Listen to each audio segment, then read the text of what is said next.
Hello everyone, welcome back to my channel. So today I wanted to talk about Social Security. Now, a lot of people already have heard that Social Security is supposed to go bankrupt in 2033. But what does that really mean? Well, what that means is that Social Security is projected to go down by about 20% for every elderly person who is on it. So that's what they mean by going bankrupt. Now, it could be 30%, it could be 15%, but right around, most analysts predict that it's going to be about 20% is how much Social Security will be bankrupt by. With that being said, we all understand that the government managing money is not something that most conservatives want. However, it is still something that is needed to ensure that our elderly are not homeless, because if it was left up to us, I'm not sure how many of us would help the homeless population and the elderly population. We would all see them as those who just simply didn't work hard to earn a retirement, which is probably not the case for a lot of them that are on it now, right? They just instead lived their life to the maximum and didn't save enough to where they would be able to enjoy a peaceful retirement without government sponsorship. So with that being said, the retirement age, if you were born from 1954 and below, is 66. It used to be 65. And now if you were born from 1955 and above, for full retirement is at 67. So for all these millennials and Gen Zs and all that, by the time 2033 rolls around, they're going to bump that retirement age up to about 68, 69, maybe even 70. And they'll blame it on advances in medicine and things like that. But to be honest, the average age is probably not going to increase that much in all likelihood, right? So again, if you're watching this channel, you're watching this channel because you don't want to be someone who is reliant on one form of income. You know, if we get Social Security for all the blood, sweat, tears, and hard work that we put in, so be it. We've been paying into it our entire lives since we started working. We technically do deserve it.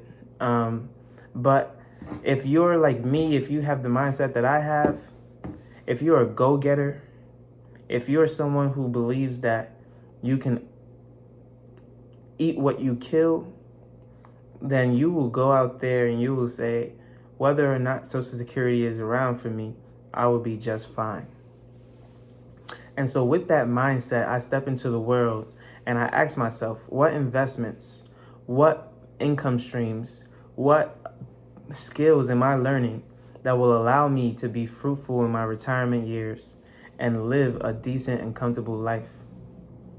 And I always lean back on my real estate assets, my Roth IRA, my individual stocks, my Series I bond, which I will be selling eventually and then putting it into a different investment vehicle, my CDs, which again I'll be taking out one day, mature, and putting into different investment vehicles. These are the things that I look at to understand where is the next phase of this. Where do we go from here? How do we ensure that we live a decent life where we're not burdened or stressed about how the government is supposed to take care of us in our later years, as if it was their job in the first place? When we were created, when we were brought into this earth, we weren't brought into this earth with the idea that the government should sponsor us for the rest of our lives. And so it's up to us to not be deterred by what's going on with Social Security. In fact, we shouldn't even care what's going on outside of course, our elderly population. But for ourselves as individuals, we should be working so that we don't depend on that moving forward in life. And if we are dependent on that, that means we didn't do what we had to do. It's as simple as that. Some people have extreme medical cases where you know how costly medical bills can be. But aside from that, if you're an able-bodied person for the majority of your life, there's truly no excuse to not be able to succeed and win.